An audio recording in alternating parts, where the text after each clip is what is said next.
লবণ, 1 চামচ চিনি দিয়ে দেবো। চিনিটা গুঁড়ো করে নিয়েছি।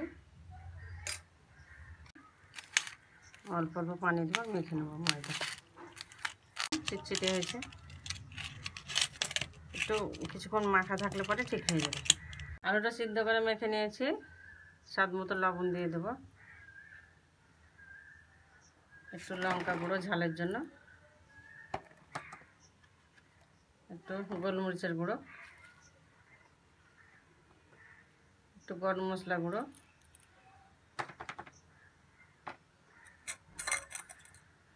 দিয়ে দেবো ধনে পাতা,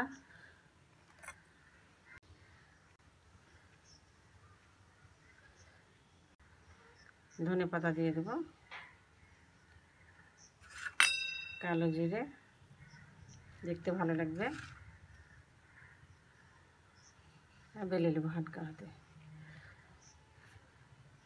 হাতে বেলে নেবো লম্বা করে। উলচাকে লম্বা করে বেলে নেয় বন্ধুরা। দেখুন দেখতে কত সুন্দর লাগছে।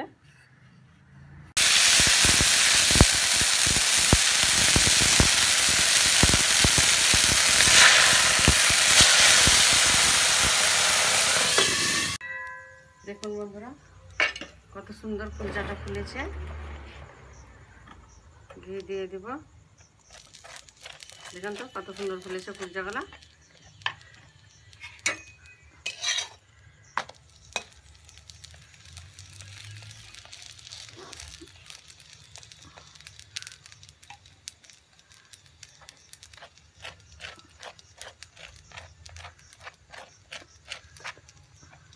কত সুন্দর ফুলেছে। ঘি দিয়ে দেবো।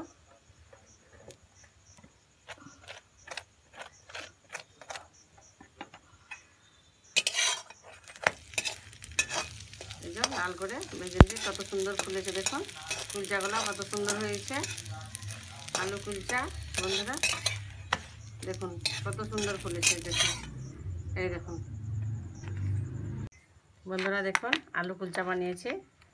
আলু কুলচাটা দেখুন কত নরম। দেখুন নরম তুলতুলে। একটা ভেঙে দেখাচ্ছি বন্ধুরা। এই দেখুন আলু কুলচার ভিতরটা। এই দেখুন কত সুন্দর হয়েছে বন্ধুরা। আমার আলু কুলচাটা যদি ভালো লেগে থাকে অবশ্যই লাইক কমেন্ট শেয়ার করবেন। আর আমার সোনা মায়ের রান্নাঘর পেতে সাবস্ক্রাইব করে দেবেন।